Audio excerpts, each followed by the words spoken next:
কি করছো গো তুমি? হ্যাঁ, কাজ করছো তুমি? জামা কাপড় ভিজে যাবে না এখন ঠান্ডার দিন লাই।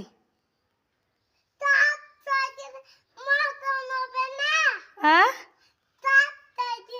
এগুলা তো মাজা ভালো বাসন, তুমি ঘর থেকে নিয়ে এলে এগুলা ভিজে যাওয়া রেখে দাও। তুমি এখন বড় হওনি, এখন কাজ করতে হবে না তোমাকে। বড় হয়ে গেছো? কত কত বড় হয়ে গেছো পাগলা?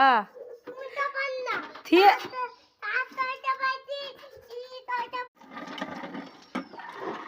ভিজে যাচ্ছ না তুমি? হুম।